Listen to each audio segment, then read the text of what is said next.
fazendo um breve retrospecto, né? A semana passada nós vimos então, né, que durante os últimos anos do Espiritismo, né, a gente viu o Espiritismo passando por uma grande revisão, né, de sua história. E aí a gente viu as sequências, né, das coisas que aconteceram, dos documentos que surgiram, de Kardec, rascunhos, pensamentos, né, cartas.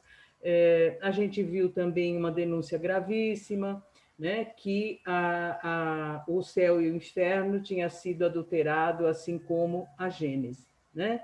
Vimos também toda a história, né, dos amigos lá da Sociedade Parisiense na época, em que depois que Kardec desencarnou, houve um golpe, eles criaram uma empresa totalmente diferente do que Kardec, né, pensou, com fins lucrativos, com dividendos, com salários, com plenos poderes sobre a revista espírita, né, e sobre as edições das obras de Kardec. Amélie, como não tinha mais o apoio do marido, ficou à sombra, né, desse golpe.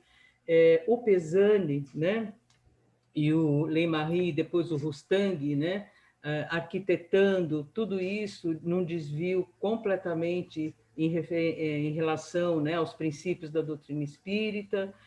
E até que a gente chegou num ponto, né, em que a gente viu que mesmo, né, tendo passado aí por mais de um século, essas denúncias ficaram esquecidas, embora, né, todo aquele pessoal que trabalhava, né, com Kardec, Amélie, Berthe Fropeau, Leon Denis, Gabriel Delane, Camille Flammarion, Rosen, Henri Sauce, né, todos eles já haviam feito essa denúncia. Então, é um panorama, né, que nós vimos na aula passada, e nós vamos recomeçar daquele parágrafo que diz: mas a estratégia desesperada, tá? Então, quem que vai? A Clarice, né, que vai ler para nós. Clarice, pode ler tranquilamente, né? Antes que você comece, nós gostaríamos que todos permanecessem com as suas câmeras abertas para a gente poder olhar o rostinho de vocês, porque a interação também fica mais fácil, mais agradável, né? Aos pouquinhos, Clarice, quando houver necessidade de nós interrompermos para algum comentário, então eu vou pedir para você dar uma paradinha, né? Ok. E principalmente a importância da participação de todos vocês, né? Quem desejar fazer um comentário ou que não tenha ficado claro um parágrafo que nós tenhamos lido, simplesmente é só abre o seu microfone, né? E pede, né, para fazer esclarecer a sua dúvida. Por enquanto, a gente pede que os microfones fiquem todos fechados, né? Só o da Clarice que não, e que a gente tenha um bom estudo, então. Então, vamos lá, Clarice, nós vamos começar mais a estratégia desesperada desses refratários das ideias progressistas do Espiritismo era mesmo em sua divulgação.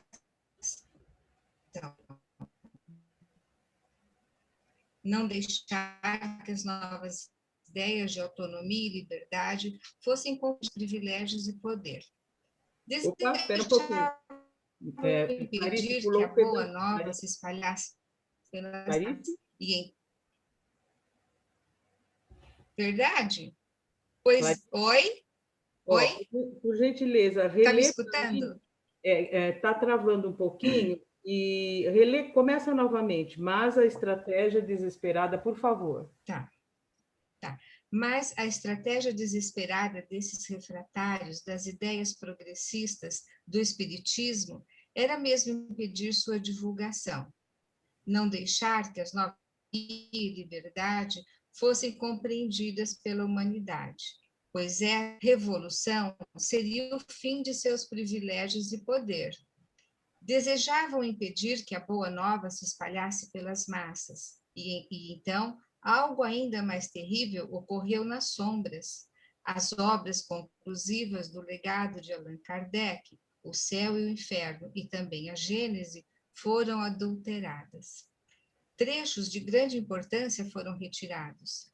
Ideias que não pertencem aos princípios fundamentais da doutrina espírita foram acrescentadas. Textos lucidadores de Kardec, escritos segundo os ensinamentos dos espíritos superiores, foram embaralhados e dilacerados até que o sentido real de suas mensagens consoladoras se perdesse.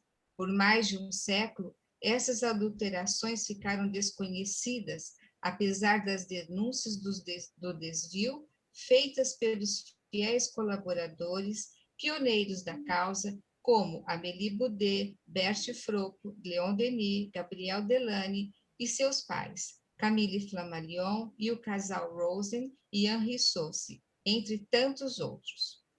Suas vozes foram abafadas no passado, mas seu alerta ecoou até nós. É hora de restabelecer a verdade, recuperar as ideias originais, pois é tempo de o Espiritismo participar da revolução moral que transformará a humanidade pela força da liberdade, responsabilidade pessoal, da fraternidade e da solidariedade, nascidas da base inabalável do dever e da caridade. Um dos trechos adulterados, suprimidos certamente pela profundidade consoladora de suas palavras, Kardec afirmou: por esse outro princípio, não há fé inquebrantável, senão aquela que pode olhar a razão face a face em todas as épocas da humanidade.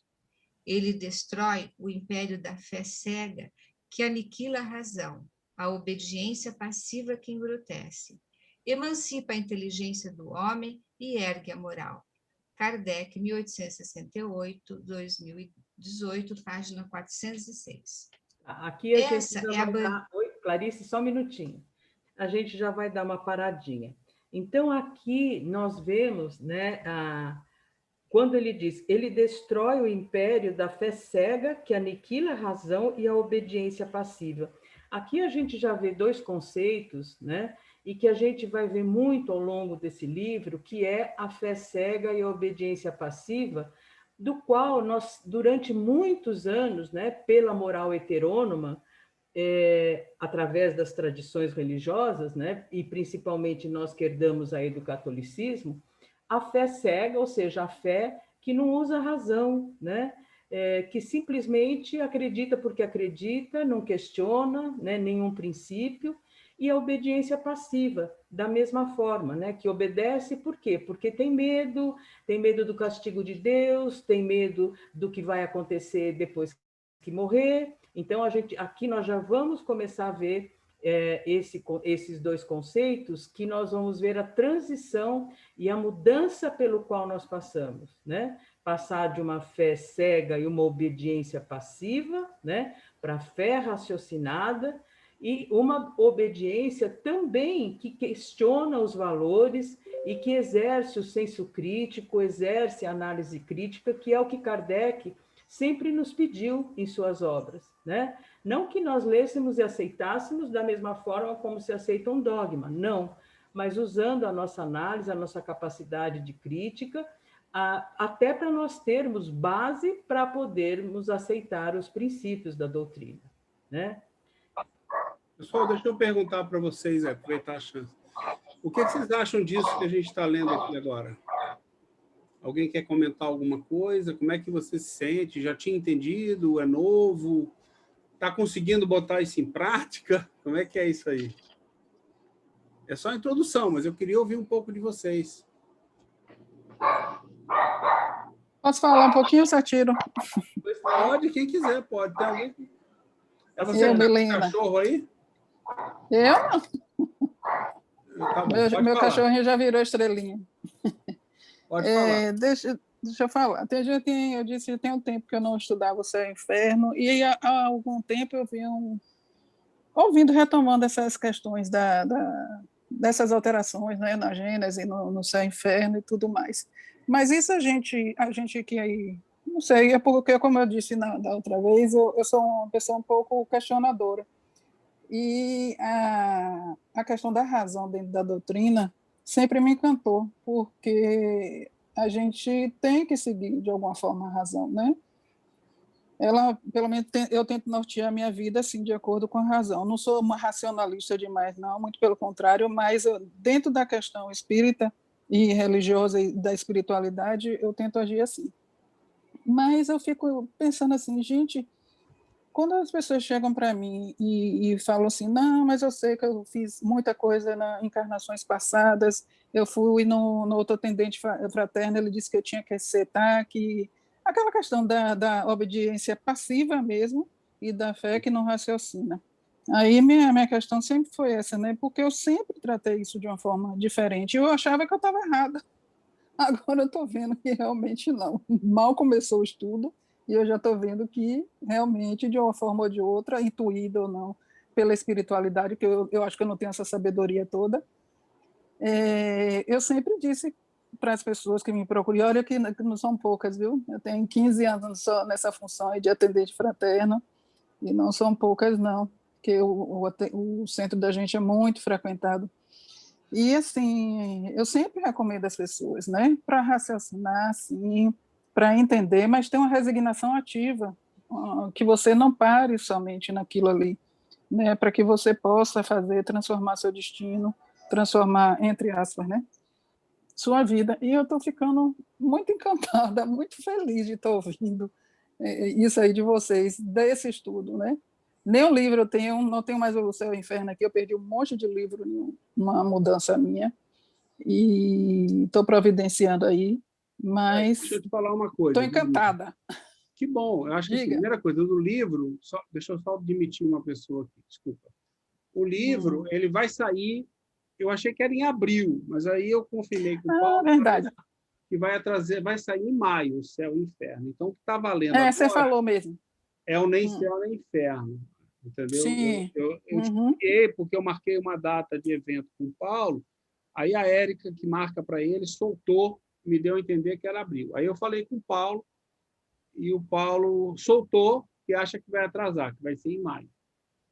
Mas não tem problema. E me lembrei do que você disse, realmente, é isso mesmo. E aí, mas alguém quer comentar em cima dessa experiência, dessa percepção aí? Alguém mais teve essa mesma percepção, essa descoberta aí no grupo? Sabe o que eu acho bacana, Satiro? Esse espírito, né, que essa repaginação, essa recuperação que o espiritismo está tomando, né, da gente. Nós, quando éramos crianças, nós somos, uma grande parte, pelo menos daqui, eu posso dizer, tipo, uma formação católica, então era aquela coisa, devemos acreditar em Deus. E aí, quando chega a recuperação e fala, nós devemos construir, né, uma fé, através de uma experiência de pensamento, de sentimento, de que Deus existe através das suas obras, através da nossa reflexão, através da nossa experiência, assim algo que lógico, é um aprendizado, que é de todos os dias, e é algo maravilhoso que a gente está tendo essa oportunidade linda de estar fazendo junto, né? Concordo com vocês duas. Me senti da mesma maneira lá atrás com a Gênese, e muito feliz quando eu já estava um pouco calejado, já depois de quase um ano, vai fazer um ano que eu realmente estou estudando essas novidades, né? E eu concordo com vocês. Alguém mais tem uma percepção sobre isso que a gente está lendo aqui agora? Oi, Satiro? Oi? Oi, Elaine. Então, fala, Elaine. Eu estou tendo, assim, como eu disse, eu venho de um lar católico, uma mãe que eu brinco, que é católica xiita, né? Que xiita é a linha mais extrema lá Não me fala dos muçulmanos, né? Uma ultra-ortodoxa. Então, o que acontece? Eu encontrei no Espiritismo, assim, as perguntas que eu fazia aos padres, os questionamentos, que, de repente, nossa, Kardec está conseguindo explicar e cada dia mais explica muitas das dúvidas que eu tinha, percepções. Ao mesmo tempo, eu estou arrumando brigas em família, sabe? Questionamentos que as pessoas ficam... Porque, assim, essa coisa de castigo de Deus, Deus castiga, esses dias eu simplesmente me peguei impressionada falando, com meu pai falando, que isso essa coisa do Covid é castigo de Deus. Eu, assim, na condição de filha, depois eu pedi até perdão, falando, é muita pretensão sua achar que Deus castiga. Sabe, você chegou nessa condição de espírito puro para estar do ladinho de Deus e falar, olha, eu vou mandar o Covid para castigar a humanidade. Nossa, Você conseguiu superar a condição de Jesus Cristo para estar do lado de Deus, para ter essa certeza? Sendo Deus soberanamente justo e bom, nossa, que coisa, hein? Cadê o soberanamente justo e bom de Deus nisso, né? Aí meu pai,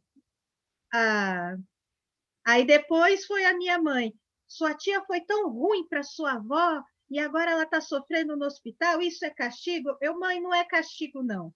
Ela já tinha comorbidades, ela já tinha. Isso daí, infelizmente, o Covid piorou. Não é castigo de Deus, não, porque Deus não castiga. Aí eu, nossa senhora! Acho que todos nós aqui temos esse tipo de experiência, né? Eu conheço uma amiga minha na Bahia que ela está sozinha, coitada, a família inteira é contra ela. Sozinha. Você está reclamando? Até sendo expulsa da rede social, ela está. Você tem uma ideia. A família é nesse nível. Então, todo mundo já passou por isso, né? Quer dizer, eu já passei por confrontos, mas nunca tive também isso. Eu não estou nem próximo da minha família, né? Mas os amigos espíritas não são nem católicos, né? E acho que todo mundo teve essa experiência aí, né? Essa experiência. Meu pai está achando que eu sou uma... Quer falar? Esses espíritas acham que sabem de tudo, são pretensiosos. Eles é que acham que Deus pensa, gente, eu estou falando. Eu tenho que ter paciência, porque as pessoas não vêm com a velocidade que a gente gostaria. Mas está ótimo. Alguém mais quer falar? Deixa eu fazer uma observação. Eu acho que, assim, nesse trecho, você tem tudo o que é autonomia. Na verdade, a Cida fez um comentário uma vez com a gente de que tudo estava escrito, e realmente tudo está escrito, e a gente é que não se dava conta do que realmente ele queria dizer. Né? Então, eu acho que a gente começa a ler com outros olhos, com outro entendimento. Exatamente. Com certeza, e com certeza. Só lembre que se vocês matarem algum cristão da família, escondam bem o corpo. Por favor. Bom. Então, mas essa frase, ela própria, né? Ela já está cheia de uma reflexão que Kardec faz, né? Quando ele faz, não há fé inquebrantável. Então, não há fé, não há uma confiança sem limite que pode olhar a razão. O que é a razão? O pensamento, a reflexão, o questionamento, a liberdade, em todas as épocas, em todas as fases, né, da humanidade. Então, a cada fase da humanidade, o ser humano, ele tem ali as condições de questionar, de buscar, de verificar o que está acontecendo e de buscar respostas, não de ficar cegamente acreditando naquilo que lhe trazem, mas de refletir sobre aquilo, né? Acho que essa frase já em si, ela já traz aí várias outras reflexões que Kardec quer dizer, né?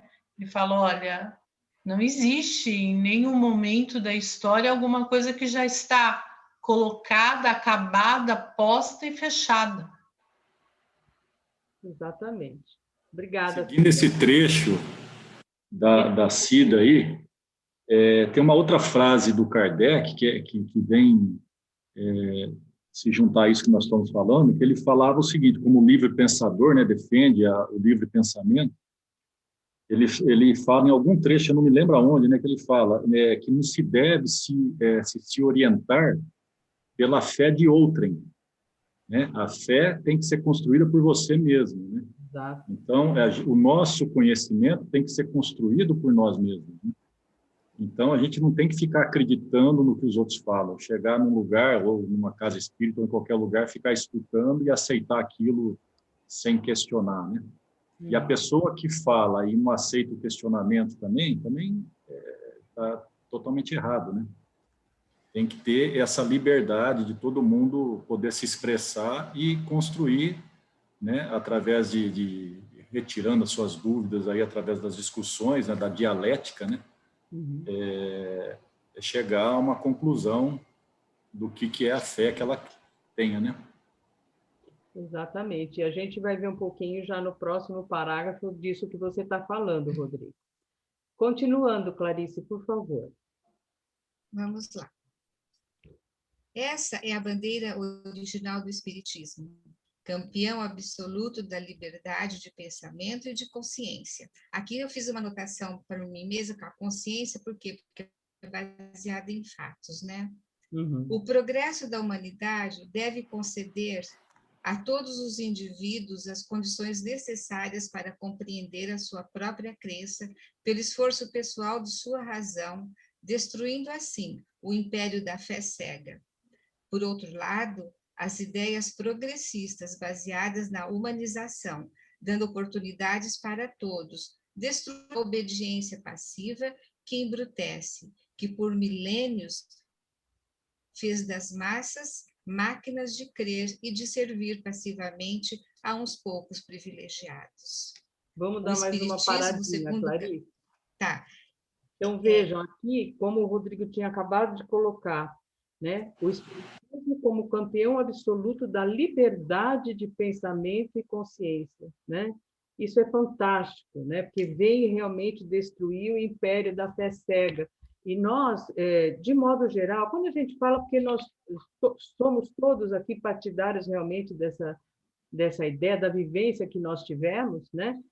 Livre pensamento, liberdade de pensamento e consciência. Até então, nós não tínhamos essa liberdade de consciência e pensamento, né? Dentro da moral heterônoma, nós aceitávamos tudo, né? Dentro dos dogmas, sem ter essa liberdade de questionar, de se expressar, né? E principalmente a liberdade de consciência, que tem a ver com a nossa livre escolha, que nós vamos ver mais para frente também, né? Continuando, Clarice, por favor.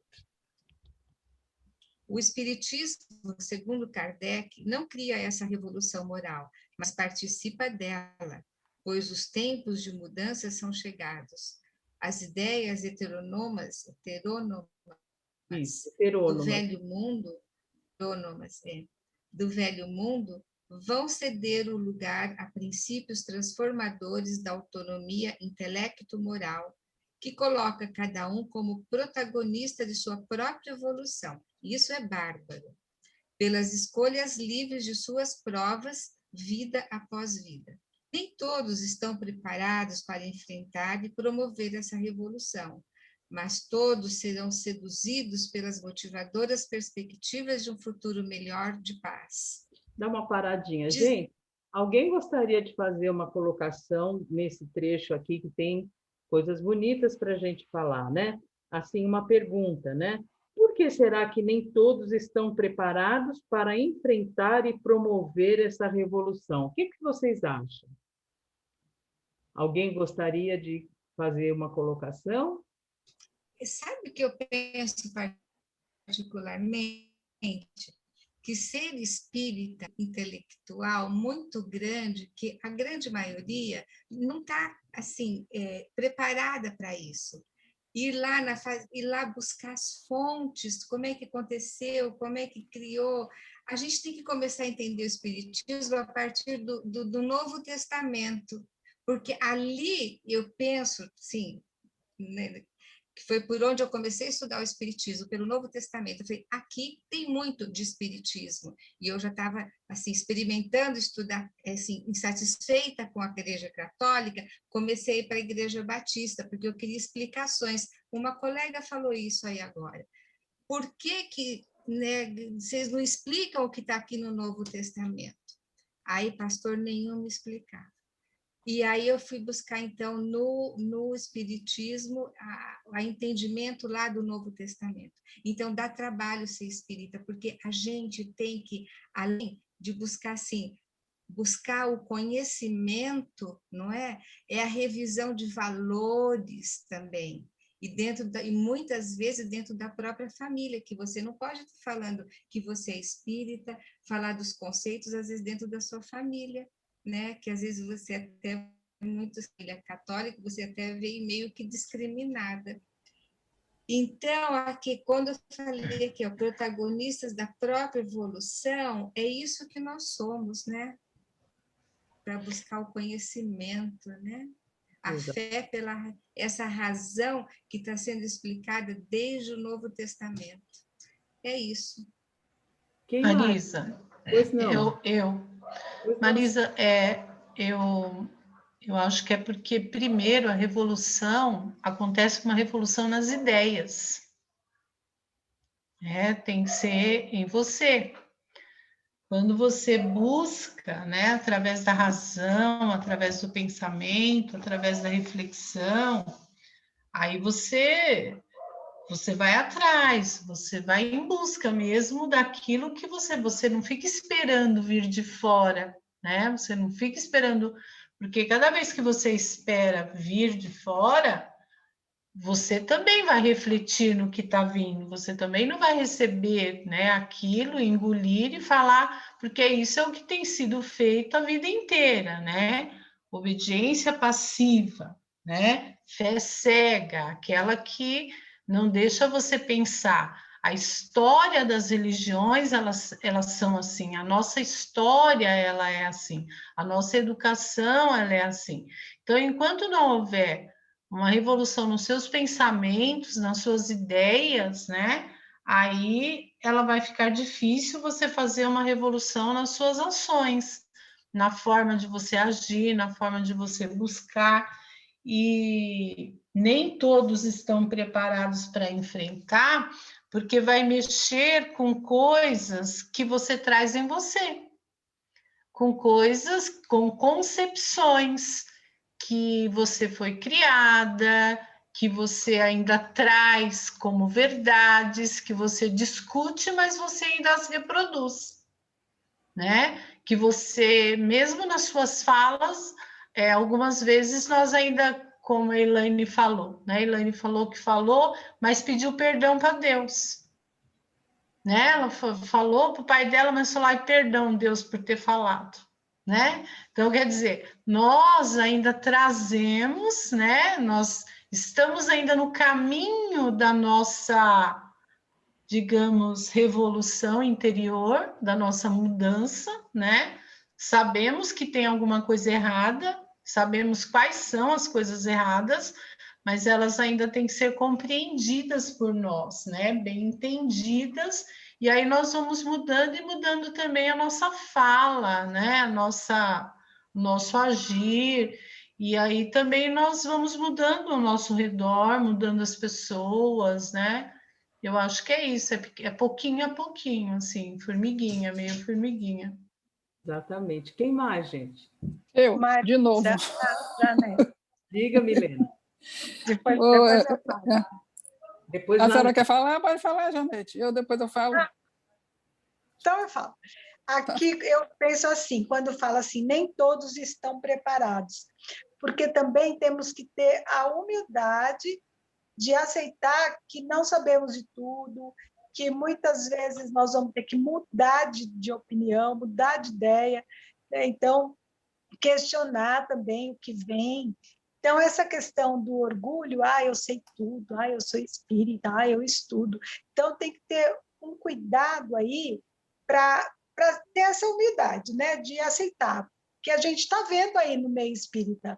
Muitos não estão aceitando, não é verdade, isso daí é só uma modinha, isso daí é só alguma coisa que está acontecendo. Então, um passinho para trás, uma humildade, vamos ver o que está vindo, o que está acontecendo. Então, esse nem todos estão preparados, também tem a ver com o nosso pensar, né? Eu estou preparado, eu estou aberta para aceitar a mudança, né? E para mudar, né? Porque às vezes a gente fica no mundo das ideias, mas na hora da ação mesmo, prática, nem sempre, né, fazemos. Ai, Janete, você compreendeu bem, porque essa coisa de pedir assim, eu falei com meu pai daquele jeito, mas depois pedir perdão, também veio um pouquinho da Cida, que é aquela coisa do eu tenho que respeitar meu pai, afinal, respeitar o pai, ele me deu a vida, mas também aquela coisa do tipo, eu falei com uma arrogância tão grande, eu podia ter sido um pouquinho mais, pegar mais leve, entende? Então, assim, peguei um pouquinho, a Cida pegou um lado e a Janete pegou o outro, né? A Cida pegou o respeito que, sabe, fica na gente, porque eu trago isso lá da infância, de respeitar o pai, que tem que respeitar o pai. Aí a Janete veio e trouxe esse pedacinho que também era, pô, mas eu podia ter pegado mais leve, eu podia ter explicado, assim, porque, ai, essa arrogância, nossa, eu fui de um sarcasmo tão grande, eu não precisava ser tão sarcástica. Mas é exatamente isso que a doutrina também nos propõe, né, Elaine? Essa questão do conhecimento de que nós somos mesmo, do autoconhecimento, né, uma das propostas. E é isso que eu penso da doutrina, né? Ela nos dá assim, essa liberdade de consciência tão grande que muitas vezes fica muito pesado para as pessoas aceitarem. Por isso que muita gente não consegue levar adiante a doutrina. É aquela velha história também de que a gente entra no espiritismo, mas a doutrina não entra na gente, não é? Então, assim, o protagonismo dentro da doutrina espírita é muito importante. A gente tem que realmente se imbuir do que a gente se propõe dentro da doutrina, porque a gente tem que deixar do papel de vítima, né? De vítima das circunstâncias, vítima dos obsessores, vítima de encarnações passadas, porque eu fiz isso em outras encarnações. Por isso que eu venho dizendo aqui que as pessoas chegam a mim com esse discurso e aí ficam paralisadas, sabe? Não querem ser protagonistas das suas próprias vidas, estão confortáveis naquele papel de vítima, naquele papel de que não está bom assim, eu tenho um culpado para meu casamento que não deu certo, para meus empregos que nunca dão certo, tudo para o lado negativo, porque quando vê o lado positivo, ninguém pensa na espiritualidade, né? Fica tão mais fácil, às vezes, terceirizar, né? Foi Deus que quis, foi assim, assumir a responsabilidade pelos nossos próprios atos. Exatamente. Esse protagonismo da nossa vida, ser senhor de si nesse aspecto, né? Dá trabalho, é responsabilidade. Muito. E isso, muitas vezes, a gente vai se confrontar com ações como o de Elaine aí, e às vezes a gente quer impor realmente o que a gente está pensando. Mas é o modo como a gente fala, né? Porque a verdade, quando a gente está de frente a ela, que é uma verdade realmente assim que conquista, que abarca muitas pessoas, se a gente não falar de certa forma, vai ofuscar, como a luz de Jesus ofusca, né? A luz muito forte dele, quando a gente está, quando a pessoa está na escuridão, ofusca. Então, mas é assim, a gente tem que ir, como acho que foi Janete disse, ir aos pouquinhos, vai um passo à frente, outro passo atrás, sabendo que nós somos realmente ainda muito imperfeitos, mas aquela história do verdadeiro espírita se reconhece pelo esforço, né, que se faz para se melhorar. Então, eu acho massa isso, essa questão aí dessa autonomia que a gente tem de fazer a nossa vida. E para mim não foi fácil não, viu? Eu estou falando aqui bonitinho agora, mas o bicho pega. Mas é um processo de todos nós, né? É um processo muito rico e nós estamos vendo só o comecinho, né? Do fim. Imagina! Imagine mais para frente. Mais alguém, gente? Tudo isso aí tem a ver com a gente quebrar o paradigma, né, do que a gente construiu na nossa vida, dos nossos hábitos, né? São os hábitos que tem a ver com a psicologia, né? Que são os hábitos que a gente se autocondiciona por nossa própria vontade.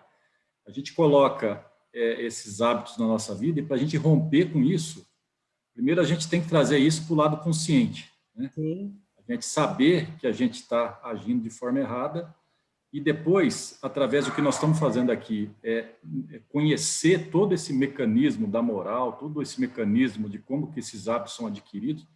A gente, com esse conhecimento, a gente ir rompendo isso um pouquinho a cada dia, como foi dito aqui, né?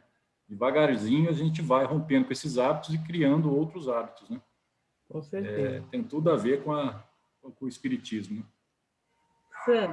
Sandra queria fazer uma colocação? Marisa,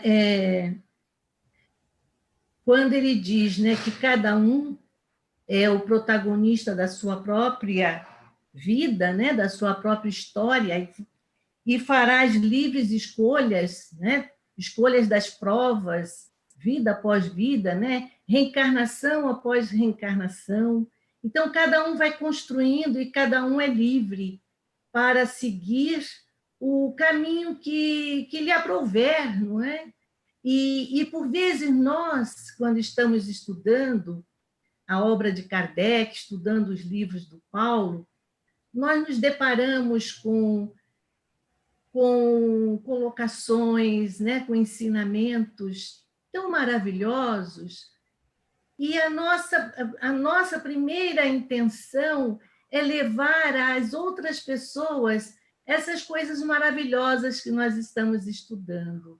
E como ele mesmo diz, nem todos estão preparados, né? Nem todos estão no mesmo grau de compreensão, e por vezes encontramos resistências, né? E não devemos desistir, né, Marisa? É isso E eu mesmo. lembro de uma live com o Paulo, em que eu questionei, né, fiz uma pergunta a ele, e quando dentro da casa espírita, como fazer isso, né? Como levar esses conhecimentos? E ele disse, olha, quando você tentar e não conseguir e houver resistência, ele disse assim, estuda mais um pouco.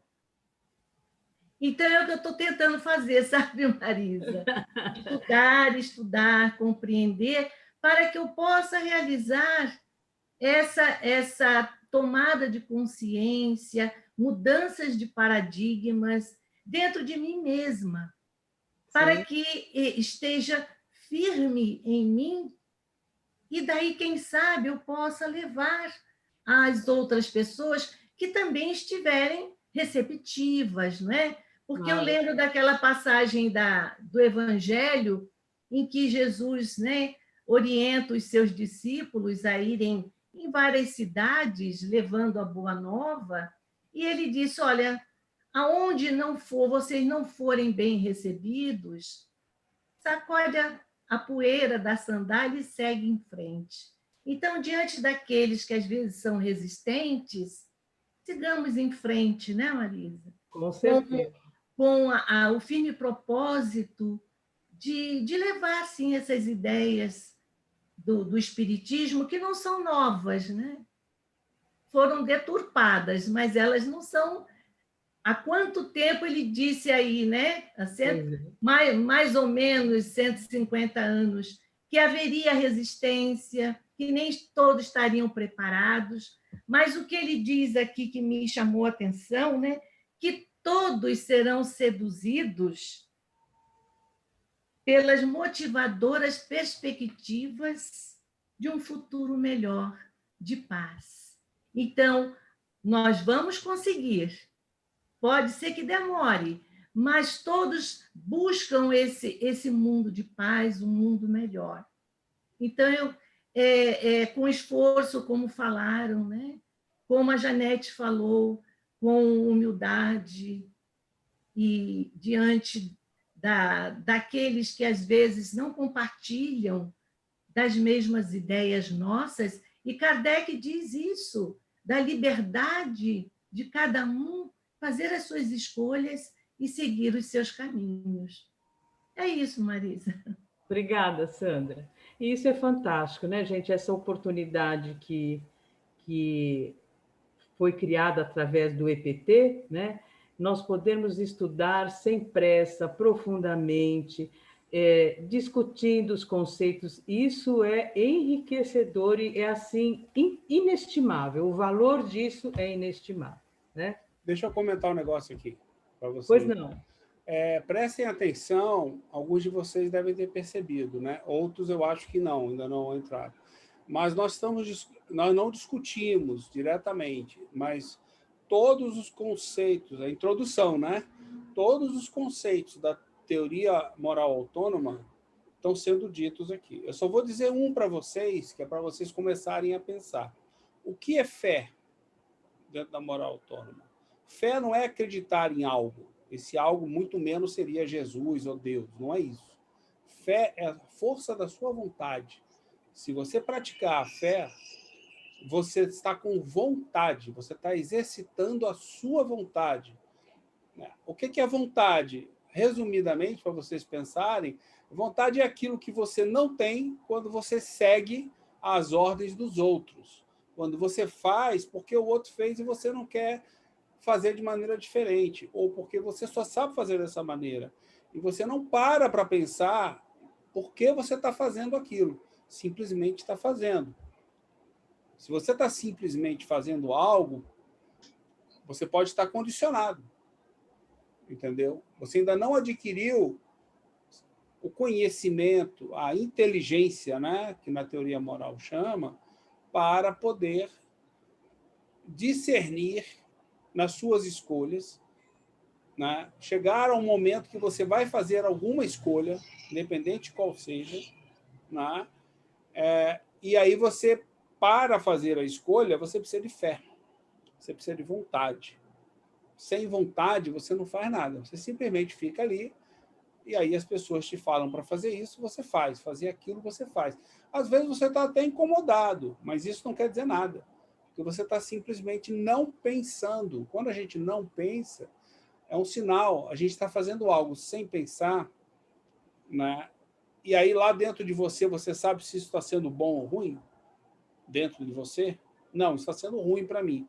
Então, para e reflete sobre se é isso que você quer fazer e se esse é o único caminho. Se você não souber a resposta, está faltando conhecimento para você. Foca no conhecimento. O que eu preciso fazer? Como é que os outros fazem? Você pode obter o conhecimento estudando, ou você pode obter o conhecimento olhando os outros. Como é que tal pessoa faz na hora que ela vai tomar essa escolha? Pergunta, olha, observa, entendeu? Inclusive, essa é a melhor maneira que nós temos para ensinar os outros, que é o momento que você fizer uma escolha certa, você vai se sentir bem. A felicidade aparece imediatamente para você. Aí você vai querer repetir essa sensação e seguir naquela escolha, independente se a sua escolha causou ou não transtorno social. O transtorno social, o que acontece na sociedade, não interessa. O que interessa é o que você sente. É como você se sente. Você só vai saber como se sente se você se conhecer. Se você parar para saber se você está se sentindo bem ou não. Se você não está se sentindo, você não tem problema nenhum. Você ainda não achou conhecimento para tomar uma decisão diferente. Continua tentando naquela área. O conhecimento vem de várias maneiras. Vem aqui no estudo? Vem. É por isso que a ação é importante. Porque quando você usa e pega o conhecimento e testa ele, fala, esse caminho não está legal. Eu acho que tem outro caminho aqui. Aí você vai e tenta no outro caminho. Aí você fala, não ficou legal, ficou um pouco melhor, mas não é ainda o que eu quero. Eu não tô... Mas você não pode se deixar levar pelo que os outros falam. Porque os outros estão julgando. Se julgarem você e você ouvir eles, você vai estar com um mau guia. O melhor guia somos nós mesmos. O bem está gravado dentro de nós. É só você aprender a olhar para dentro de você. E se você está fazendo algo errado, mas acha que está fazendo bem, a sua intenção conta. Você não tem a intenção de fazer algo errado. Você está tentando fazer o bem. E você, por isso, não vai sofrer, por enquanto. Até o dia que você descobrir que você está fazendo errado. E se você, mesmo assim, quiser continuar fazendo, qualquer nível que você tenha de interesse, aí o seu sofrimento vai começar a aparecer. E aí você está exercendo o seu livre-arbítrio, finalmente. Mas está exercendo uma coisa que não é muito boa. Está escolhendo ficar numa coisa que você sabe que está errado. Entendeu? Porque sempre vai ter alguém para dizer que você está certo e sempre vai ter alguém para dizer que você está errado. Então, os outros não interessam. O mundo não interessa. O que interessa é o que você acredita. Porque o que interessa, que vai te trazer felicidade ou sofrimento, é somente aquilo que você faz. Se você não faz nada, não tem nada. Se você faz alguma coisa e se sente mal, sofrimento. Se você faz alguma coisa e se sente bem, felicidade. E você tem que fazer isso várias vezes. Pensem nisso. Lembrem, a fé não é crença. Fé é vontade. Essa é a minha única dica por enquanto. A gente está na introdução. Vai ter muita coisa da teoria moral autônoma que vão vir pela frente aí. E eu só estou alertando. Vocês, na fala de vocês, alguns eu percebi que sabiam o que estavam falando. Né? Mas vocês estão falando sobre a moral autônoma. Só que vocês ainda não juntaram as peças. Então, foquem, é por aí o caminho. O que a gente está lendo é moral autônoma na veia, só que é destilada, ela está bem condensada. Então, não está, a fé é isso, consciência é aquilo. Não, entendeu? Onde é que entra a consciência, de que maneira? A gente vai ver isso logo na sequência, isso, pelo que eu vi ali, tá bom? Muito bom. Só antes de a gente continuar, só entre parênteses, o nosso site já está no ar, então, por favor, divulguem, auxiliem as pessoas, né, a fazer todo o processo, né, de adesão, de inscrição. Então, naveguem pelo site, está muito bonito, e divulguem, né, gente? Entre as nossas tarefas é a divulgação da doutrina espírita, tá bom? Clarice, Marisa. Pois não. Johanna. Pois não, Johanna. Boa noite a todos. Ótimas colocações de todos, né? A gente fica assim feliz, porque cada um está contribuindo com esse conhecimento. Quando a gente lê esse material que Paulo vem nos trazendo, eu faço o seguinte pensamento.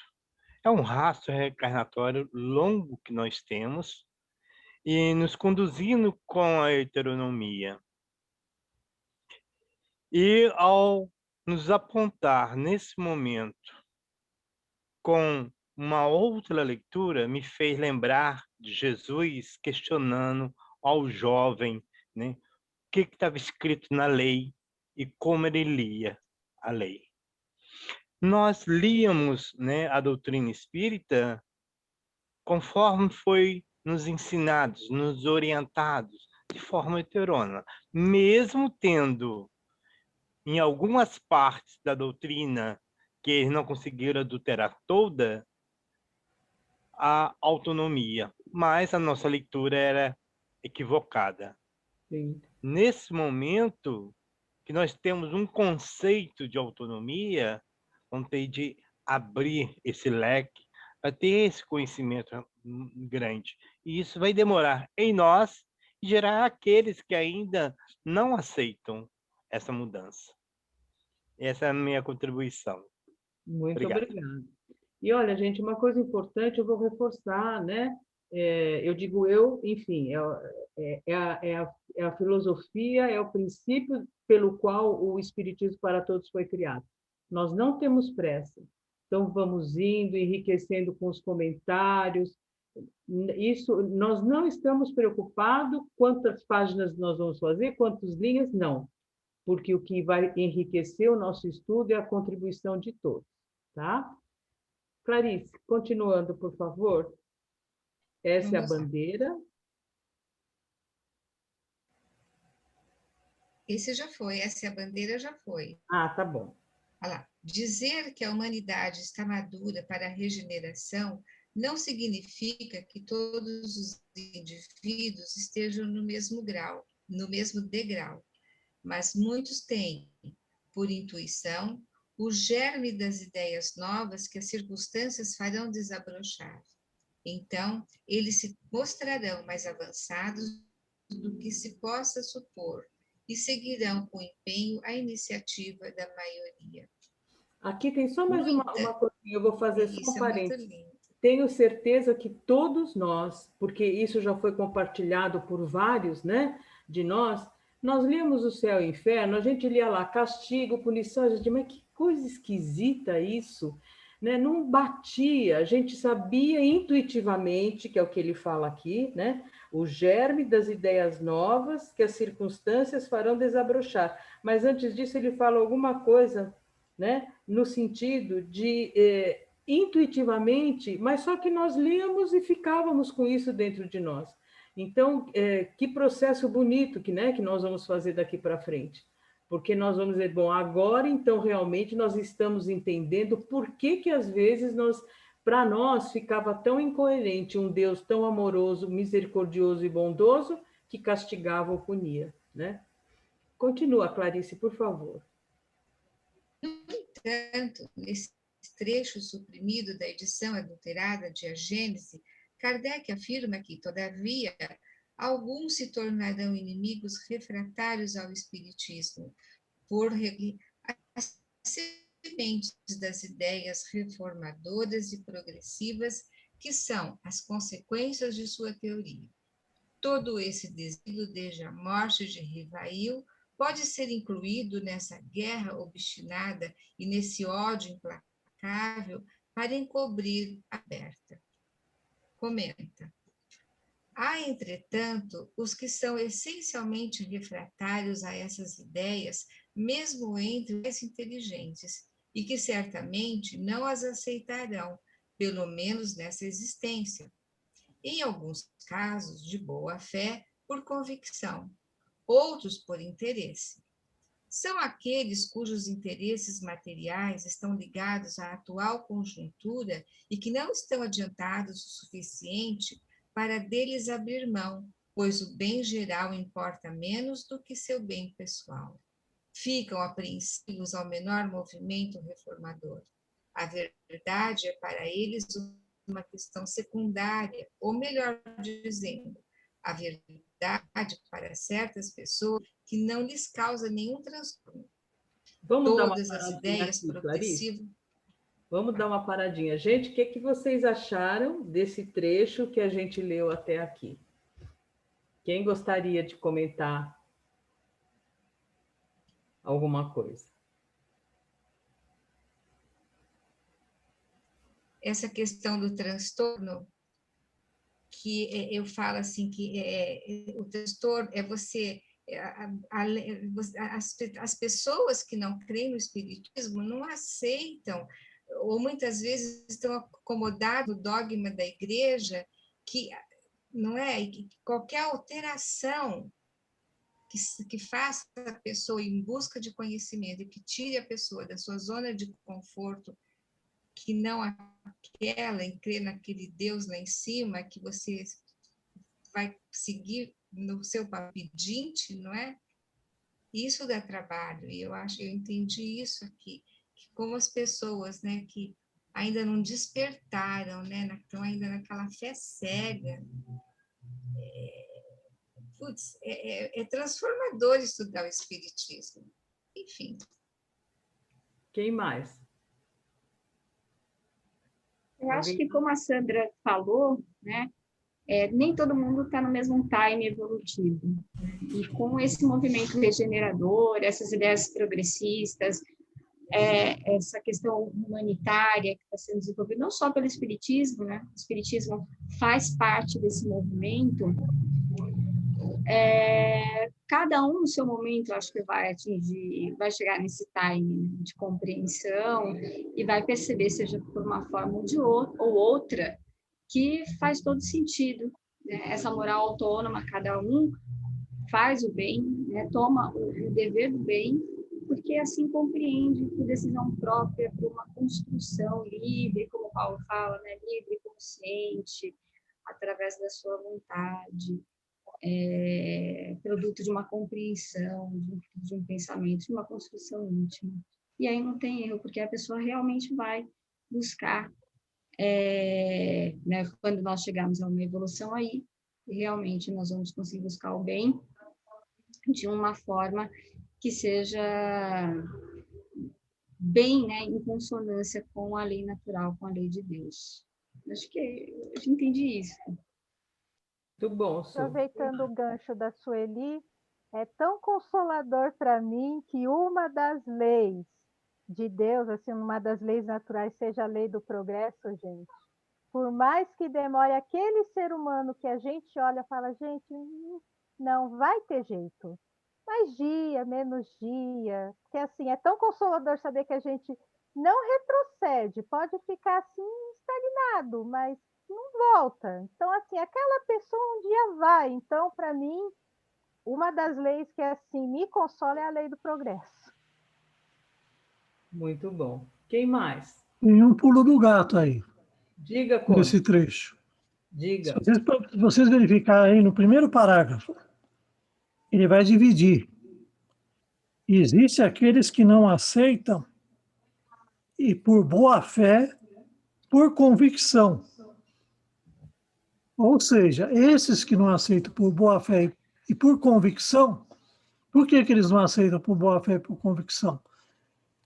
Porque esse ensinamento anterior era adotado de uma lógica muito forte. Não é algo que foi feito de uma maneira pensada, foi algo que foi descoberto fazendo uso da razão e da lógica. O que vai ocorrer no século XIX é que vai se dar um pulo a mais. Tanto é que do Evangelho para o céu e inferno, vocês vão ver que vai ter uma mudança muito enorme na diretriz do Kardec. Praticamente o céu e inferno vai ser um óculos para você aprender a ler o Evangelho. Perfeito. Vai dissecar como é que você vai enxergar o instrumento da lei moral. Mas o que eu quero dizer com isso? Imagina aqui que você está lá no começo da civilização, quando chegou os degradados. E esses indivíduos viviam um drama, porque eles se sentiam superiores, e eles eram, do ponto de vista material e intelectual. Eles eram superiores. Em essência, não. Mas eles tinham dado um avanço no progresso, eles tinham inteligência. E eles pegavam e via aquele simples e ignorante. Eu não posso ser igual a eles. Porque eles não sabiam dissociar essa essência. E, ao mesmo tempo, eles se sentiam castigados. Porque a consciência íntima deles dizia, ó, eu sou responsável por estar aqui. Só que, ao mesmo tempo, vem o quê? Esse eu sou responsável, a consciência dizia, mas o que eles pegaram e falaram? Alguma coisa me colocou aqui, eles externaram isso. Colocaram a culpa de estar aqui numa queda provocada por outro. O outro me jogou aqui. Por que o outro me jogou aqui? Aí vem essa ideia do orgulho que eles tinham. Parecia lógico para eles. O que o Espiritismo e as filosofias espiritualistas do século XIX e final do século XVIII vão trazer é uma coisa lógica. E essa lógica acaba com esse raciocínio antigo, com essa lógica anterior, e a supera. E aí tem a diferença que o Kardec coloca aqui. Aqueles que não aceitam por interesse, para se manterem e manterem os outros da ilusão. Esses são responsáveis. E o que eles fazem? Eles têm que colocar como uma fé cega. O que eles fazem? Vamos alterar os textos que trazem essa nova lógica. Uhum. Não sou eu que estou dizendo, é o próprio Kardec que está dizendo e recuou e voltou para trás. Vocês percebem que a coisa foi nesse patamar? Aí, esse sim. E por que eles são culpados? Eles podiam até não ter entendido, mas eles não tinham direito de colocar as ideias dele. Exatamente. Então, houve desinteresse. Essa é a diferença. E a maioria não entende. Agora, essa turma que entende e sabe que está adulterado e não quer que as pessoas tenham um outro modo de pensar, esses são muito responsáveis. Com certeza. Perante eles. Agora, a maioria das pessoas aqui, é difícil a pessoa não entender isso. Por quê? Porque ela foi doutrinada desde o comecinho, numa visão errada, dizendo que era certa. Porque alteraram os textos para trazer toda essa confusão. E outras pessoas não percebem. E mesmo o legado de Kardec, ele é progressivo. O próprio Kardec ele foi percebendo paulatinamente que o alcance que tinha em 1864 foi ampliando com o passar do tempo. O alcance em 1865 é outro. Em 1868 é maior ainda. E as ideias vão se tornando mais claras e mais lógicas. Então, que nem agora, o que está ocorrendo agora muito, se vocês frequentam esses grupos de Facebook, WhatsApp, Mas no Evangelho está escrito assim. Percebe? É aquela coisa de você ler a Bíblia como ler os evangélicos. Só que se você for pegar o Velho e o Novo Testamento, um contradiz o outro. E mesmo no Velho Testamento, um texto contradiz o outro. No caso de Kardec, não é contradição, é superação. Exatamente. Ele acrescenta mais alguma coisa. Ele amplia aquela ideia. E nota, Kardec sempre buscou fazer do ensino coletivo a base, ou seja, o que os espíritos dizem em 1865 é ampliado em 1866, 1867. As coisas vão sendo cada vez mais aumentadas, até porque a compreensão do próprio Kardec e dos espíritas vai aumentando paulatinamente. Nós éramos aqueles alunos que estavam rabiscando para aprender a escrever. É o que ocorreu com a doutrina espírita. No começo, eles foram utilizando aquelas coisas mais básicas. E depois foram ampliando aquela escrita e mostrando, mas essas coisas aqui têm significados mais amplos do que aquilo que vocês imaginam.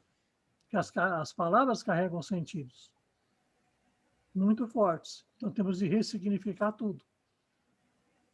Fora os neologismos que ele criou, né? Que eram necessários. Mas muitas palavras ele não tinha como criar. Era necessário usar as antigas. Muito bom, Conde. Muito obrigada, viu? E a gente vai ver depois que diferença incrível faz no entendimento dos conceitos em relação a isso que o Conde colocou das adulterações, né?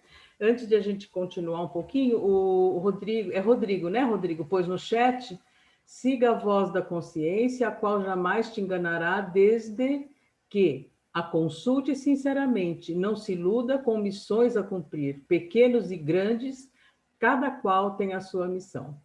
Muito bom. É isso aí.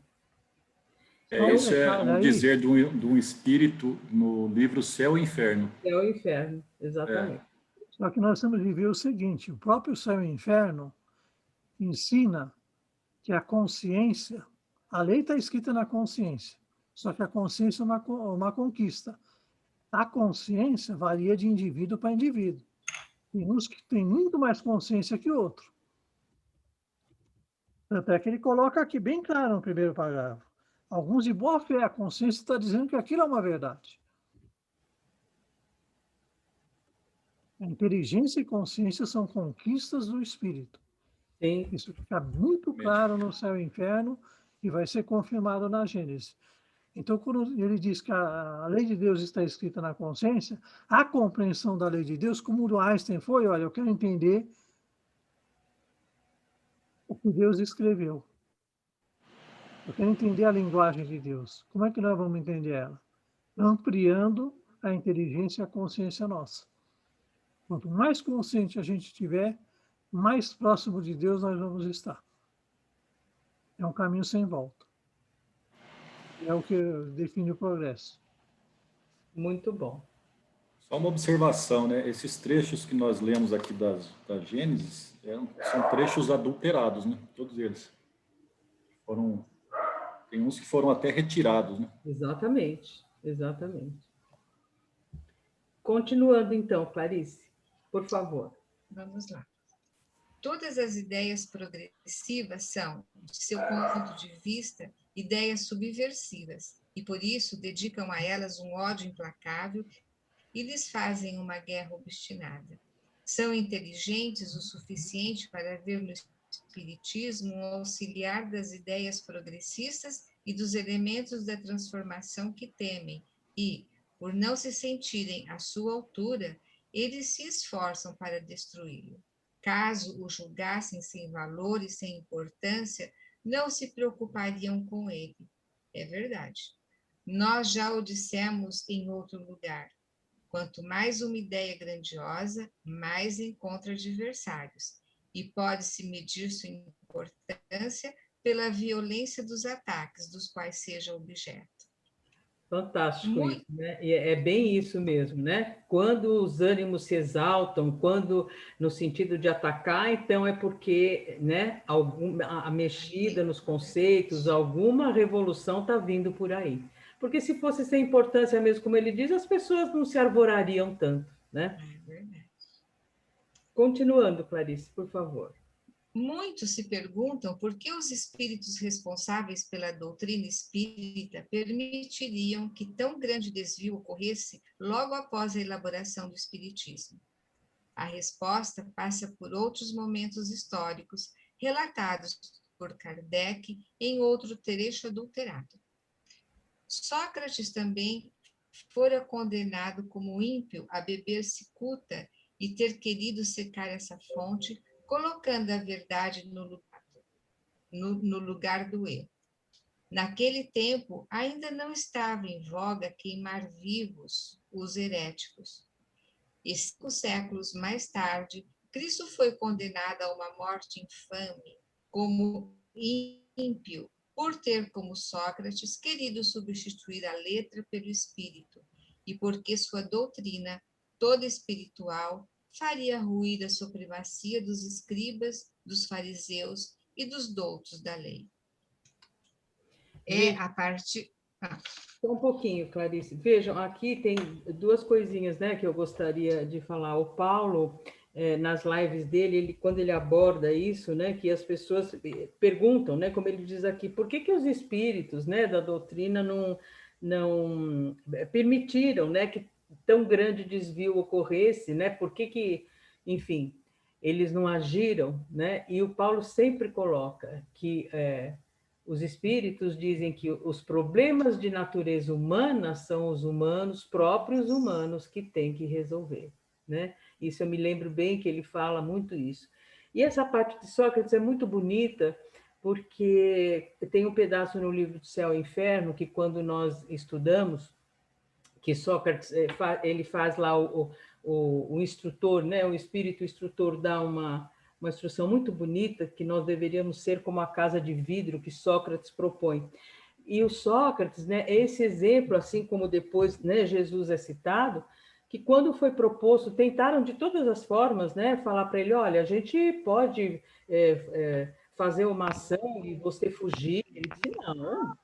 Por quê? Eu sempre vivi a minha vida abertamente, os meus valores, conversando com as pessoas, né? Ainda foi proposto também, em vez de ele ser executado, de ele ser mandado para o exílio, né? Lá para uma cidadezinha onde ninguém o conhecesse. Ele também disse, não, por quê? Eu sempre mostrei publicamente o que eu penso, os meus valores, né? Porque ele tinha sido condenado, entre outras razões, por não acreditar nos mesmos deuses, né, que eles acreditavam, e também por subverter, né, vamos dizer assim, os jovens, né, com seus pensamentos, e ele foi fiel aos valores dele e falou não, né? Assim como o Giordano Bruno foi para a fogueira, né? Então, essa fidelidade aos seus valores, né? E uma das coisas que o Paulo falou e que eu gravei, que é muito bonito, e que Jesus preferiu morrer por quê? Então, vem aquela coisa, para nos salvar? Não, gente, ele preferiu morrer para ser fiéis aos valores aos quais ele tinha vindo, né? Pregar. Naquilo que ele acreditava. Então, isso é pura autonomia. Então, esse pedaço aqui é muito bonito, né? Que faz a gente refletir nos valores que a gente tem e em que pese até quando, né, nós conseguimos realmente nos empenharmos em defender esses valores, que são os valores que nós acreditamos, que nós abraçamos, né? Dá para nós fazermos mais um pouquinho. Gente, algum comentário sobre esse trecho? Alguém gostaria de falar alguma coisa? Complementando essa parte do filósofo, né, que um filósofo é aquele filósofo que é o bom, porque ele busca a verdade, né? O filósofo é aquele que ama a verdade, busca sempre a verdade. Então, ele tem que viver de acordo com a filosofia dele, né? Exatamente. Não adianta só falar da boca, né? Então, aquele que vive a filosofia dele é o que está mais coerente consigo mesmo. Só para complementar você. Muito bom, Rodrigo. Quem mais, gente? Um lembrete só, né? Quem criou o Conhece-te a ti mesmo foi Sócrates, né? Sim. Quer dizer, a teoria moral autônoma já é pregada, já é ensinada, veio a nós desde a época de Sócrates, lá atrás. Platão e Sócrates já pregavam dentro da teoria moral autônoma. Entendeu? Isso é uma Exatamente. coisa inerente ao homem, que vem nascendo e já existe desde séculos antes de... muito tempo antes de Jesus chegar aqui e da gente, principalmente agora. Né? Só um lembrete para todo mundo aí. É o livre pensamento e a livre consciência já vem lá de trás, né? Exatamente. E é muito bonito, né? Eu não vou entrar no detalhe da história, depois em outra oportunidade eu entro, em que ele diz que nós devemos ser como uma casa de vidro. E o que é uma casa de vidro, né? Ela é transparente, a gente vê tudo que tem dentro, ela é iluminada. Por quê? Porque quando, né, nós estamos na condição de espírito depois e olharmos para a nossa casa de vidro interior, nós não temos do que nos envergonhar, né? E aí a nossa luz brilha e não nos ofusca. E é um caso específico lá de um espírito do céu e inferno que tem na segunda parte. Então é muito bonito, porque ele diz: procure a sua verdade interior e viva com ela, né? De tal forma que você, na espiritualidade, não tenha do que se envergonhar, não tenha do que ter medo, né? E aí ele diz, né? Aí esse guia do espírito diz que aquilo que para o filósofo é um motivo de felicidade, para aquele espírito era uma grande tormenta e um grande sofrimento. Por quê? Porque o filósofo que vive a sua vida, como o Rodrigo falou, na verdade, na sabedoria, quando ele entra em contato, né, na condição de espírito com a sua verdade interior, é motivo de júbilo, de alegria, né? Então é muito bonito o que Sócrates vem trazer para a gente. Continuando, Clarice, por favor. É a partir de agora que esta guerra dos invisíveis, unidos aos refratários, chegará ao fim pelo restabelecimento da história real do Espiritismo e de sua revolucionária moral autônoma. Um trabalho gigante que pede a participação voluntária e consciente dos espíritas esclarecidos e tal. A verdade vai surgindo aos poucos desde os primeiros tempos, ampliando sua mensagem conforme se amplia a razão em cada época. O Espiritismo é de vanguarda, nascido em tempos do progressivo conhecimento científico, baseado na ideia de progresso própria do nosso tempo. Por isso, faz compreender a profundidade de nossa natureza humana. Somos espíritos dotados de faculdades, razão, vontade e imaginação. O desenvolvimento pelos próprios esforços fará surgir delas a inteligência, senso moral, livre-arbítrio, criatividade. São valores que dão à alma uma felicidade progressiva constante, absolutamente motivadora. A felicidade é um sentimento íntimo, natural, conquistado, nada tendo a ver com as coisas e questões do mundo material. Essa é a verdade que liberta. A revolução moral da humanidade, da qual o Espiritismo participa com sua ideia, não ocorrerá por imposição social, não se dará pelo poder do Estado, nem pela organização das estruturas sociais, como meio de submeter as massas a uma nova realidade. Não será esse caminho. Segundo Kardec, a transformação ocorre pelo surgimento de novos indivíduos conscientes de seu valor e poder para dominar a si mesmos. Novos homens e mulheres, naturalmente, farão surgir um mundo novo, uma humanidade regenerada por novas bases sociais. Desse modo, continua o professor Rivail em outro segmento adulterado da Gênese. Consequente consigo próprio não se impõe. Diz o que é, o que quer, o que dá, e atende àquele que lhe vem livremente, voluntariamente. Quer ser aceito pela razão e não pela força.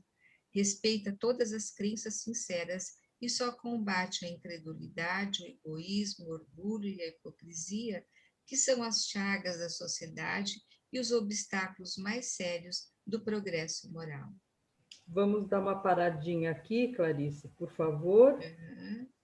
Como nós temos aí 5 minutinhos, então nós paramos aqui, marquem no livro de vocês para o nosso próximo encontro, e vamos aproveitar esses 5 minutinhos que nós temos, então, para comentar esse último pedaço, que é lindo, né? Quando ele já começa a traçar aí que somos espíritos dotados de faculdade, razão, vontade e imaginação, e que, por sua vez, fará surgir delas a inteligência, o senso moral, o livre-arbítrio e a criatividade, né? E aí toda uma exposição de motivos lindo, né? Que é essa é a verdade que liberta, e por aí vai. Quem gostaria de comentar esse trecho tão lindo aí conosco, para a gente depois ir encerrando o nosso encontro de hoje?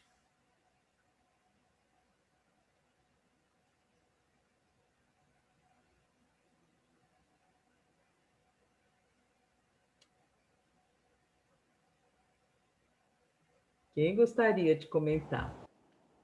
Telepaticamente não vai funcionar, vai ter que abrir o microfone e falar.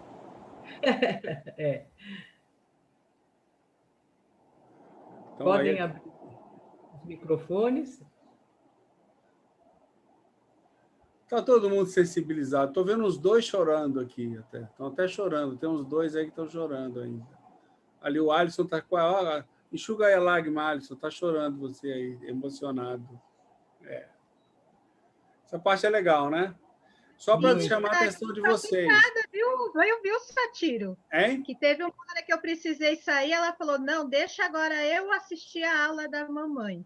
Ela estava ouvindo aqui, todo mundo atento. Então, assim, vai ficar na consciência dela. E um dia, é aquela coisa, vai despertar. A gente falou ali das faculdades da alma, tá? Que é razão, vontade e imaginação. Só para vocês saberem. Uma coisa... Porque o Paulo fala tanto disso, né, nas lives. Algo que é bom destacar, né, como está bem claro no trechinho aí da Gênesis, o progresso, ele leva de arrastão as pessoas que são, vamos dizer assim, elas não são nem a favor nem contra, porque elas desconhecem, elas ignoram. Isso. E quando vem o progresso, ele leva de arrastão essas pessoas, porque essas pessoas vão acabar recebendo essas novidades e ensinadas sobre elas. Então, elas vão conseguir, posteriormente, implantar elas dentro delas mesmas. Porque qual que é por exemplo, você pega o que era o ensinamento até a Idade Média, ou mesmo até o século XVIII. Muitas coisas que eram consideradas como verdade caíram por terra, e hoje as pessoas aceitam algumas coisas que eram absurdas na época, naturalmente. O mesmo vai se dar quando uma educação autônoma começar a dominar. Um pequeno grupo vai fazer essa modificação. Porque ela vai trazer as novidades serão acessíveis para tudo, que foi o que eles evitaram fazer. Eles evitaram que as informações chegassem. Como? Causando confusão na comunicação. E essas confusões vão ser desfeitas, provavelmente não nessa geração. Mas quando nós reencarnarmos de novo, a gente já vai estar reencarnado e recebendo essas coisas desde o berço.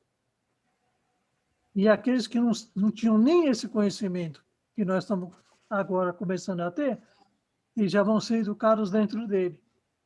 É assim que se opera as mudanças no mundo. Isso. Muito bom. É isso mesmo. Quem mais? Nas empresas, eles têm aquela questão assim, do que é missão, do que é valor, né? E tem mais uma outra palavrinha. Estou errada de considerar esse parágrafo aqui como a missão do Espiritismo? Ele não se impõe, ele diz para que veio, ele diz o que quer, né? Ele chega através da razão, ele quer ser aceito pela razão, não pela força, né? Eu falei, se fosse uma empresa, talvez seria a missão da empresa seria essa. Eu interpretei assim. Missão, visão, valores. Missão, isso daí, missão, valor e... Visão, valores. Visão, E vejam, e essa frase, né, que ele coloca aqui, que emociona a gente, né? Segundo Kardec, a transformação ocorre pelo surgimento de novos indivíduos, conscientes de seu valor e poder para dominar a si mesmos. Então, é assim, olha, o ganho, né, a nossa libertação realmente, né? A senhoridade, aquilo que nós podemos saber quem somos, a que viemos, né? Olhar para dentro de nós mesmos. Então, realmente, é muito bonito esse trecho, né? Gente, nós passamos 2 minutinhos, eu gostaria de saber alguma dúvida que vocês tenham, como foi hoje o estudo para vocês, algum esclarecimento, alguma pergunta. Por favor, abram os seus microfones. Marisa? Pois não. Tem um esclarecimento aqui. Eu que estou começando hoje com vocês, então eu posso dizer que eu adorei, viu? Esse estudo, ouvindo várias ideias, é uma troca maravilhosa. Gostei bastante. Tá? Agradeço a vocês. Que bom. Vou fazer uma correção aqui de um fato que eu já aprendi, mas eu esqueço. A frase "conhece-te a ti mesmo" não é de Sócrates, tá? Estava na entrada do templo de Delfos. Fica quieta, por favor, que eu estava falando aqui. Foi mal, Sati, foi mal. A hora que o faxineiro resolve falar alguma coisa, a outra...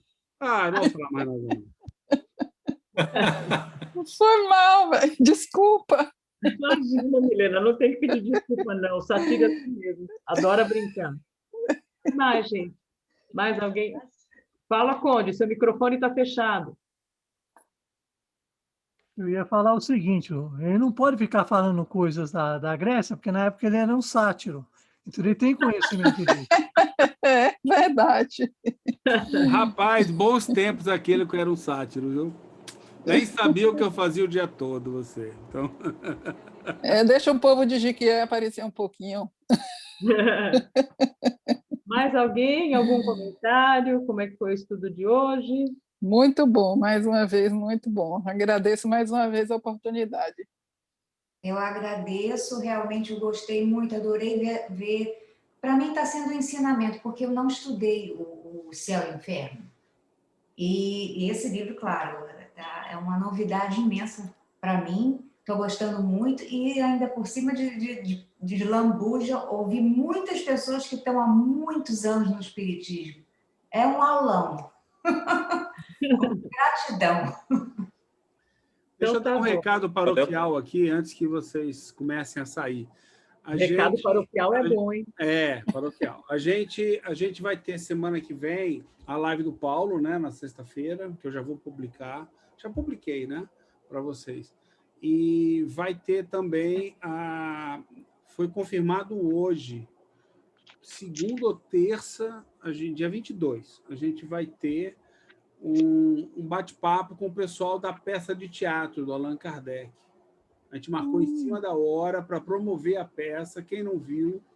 Segunda-feira, Satira. Vale a pena. Pelo jeito, é um projeto que vai ser estendido. Haverão outras peças de teatro, né? E o Paulo vai estar, novamente, como aquele que houve, vai estar com a gente. Então, a gente abraçou, o Paulo pediu para que a gente ajudasse a promover, aí eu falei que a gente ia fazer, e hoje ele conseguiu agendar já, está vendo se os atores vão estar juntos ou não, mas o Alan, o diretor, e o Paulo já vão estar junto com a gente, entendeu?